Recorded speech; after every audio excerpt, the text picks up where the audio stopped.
Salut à tous. Voilà, je fais une vidéo aujourd'hui. J'avais fait une précédente vidéo il y a plusieurs mois de ça pour parler de mon parcours scolaire avec mes difficultés, donc du trouble déficitaire de l'attention, la dysorthographie, dyslexie, dyscalculie et un peu la dyspraxie. J'avais dit à la fin de la vidéo que j'avais pour projet donc, de commencer une formation CAP accompagnant éducatif petite enfance et que du coup ce qui me plairait ça serait de faire une prochaine vidéo pour annoncer que je fais ce CAP. Donc voilà, j'ai commencé ma formation lundi dernier. Donc pour pouvoir faire la formation, j'ai dû faire un stage en entreprise, donc en crèche. Et ce que j'ai fait, j'ai cherché des stages durant l'été et j'ai pu avoir un stage en crèche au mois de septembre pour 2 semaines. Et ça s'est vraiment super bien passé. Toutes mes craintes que j'avais se sont un peu envolées parce qu'on m'avait dit quand même pas mal de fois que ça se trouve ça me plairait pas, que, que m'occuper d'autres enfants que les miens, ça me plairait pas du tout, enfin voilà. Ou que euh, être avec des enfants la journée plus être avec mes enfants le soir serait très fatigant. Et au final, ces 2 semaines en crèche, franchement, ça m'a plus revigorée. Enfin voilà, ça m'a fait beaucoup de bien. J'ai eu en plus des collègues, les personnes qui travaillaient là-bas ont été très bienveillantes.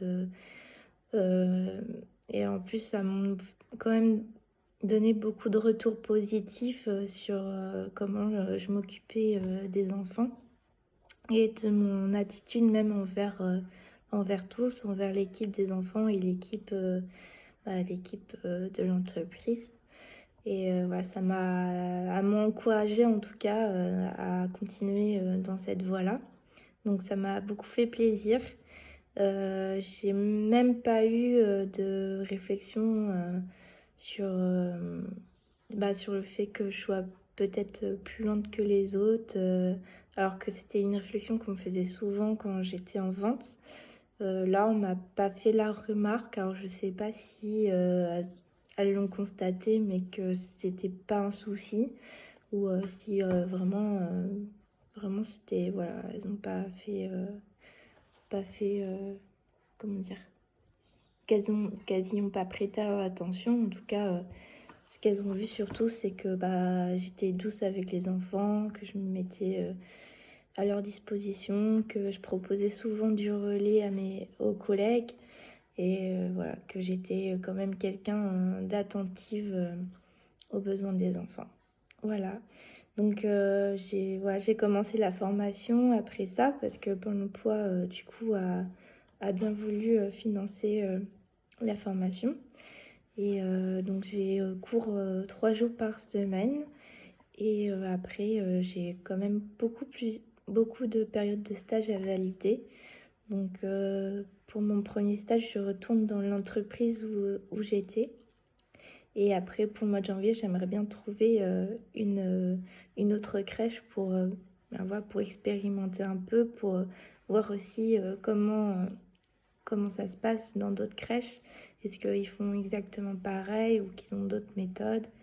Voilà, j'aurais aimé expérimenter aussi une MAM parce que je pense que les plus petites structures ça m'intéresserait de voir comment ils font. Mais j'ai pas trouvé pour l'instant des MAM qui prenaient des stagiaires vers ma région. Donc je vais continuer les recherches. Et voilà. Voilà, je voulais dire aussi que pour cette chaîne, je prévois pas d'expliquer ce que c'est le trouble déficitaire de l'attention ou la dyslexie ou la dysorthographie ou la dyscalculie. Je trouve qu'il y a quand même aujourd'hui beaucoup de vidéos qui les expliquent. Donc je me vois pas réexpliquer quelque chose que quand même on peut trouver facilement aujourd'hui Voilà.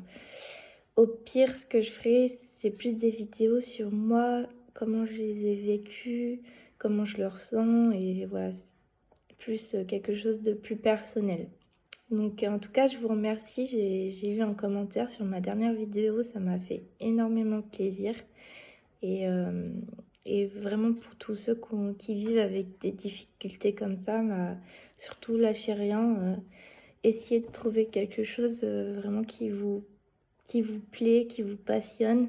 Et essayez de bien vous entourer aussi autour de vous pour que pour avoir du soutien. Et voilà, de continuer de, de faire des efforts. Sinon, c'est compliqué quand on n'a pas le soutien et qu'on n'a pas la passion, quand on doit fournir beaucoup d'efforts pour arriver à un résultat qui est un peu moindre. À force, c'est très épuisant. Voilà, en tout cas, je vous remercie et je vous dis à la prochaine fois et bonne journée à tous.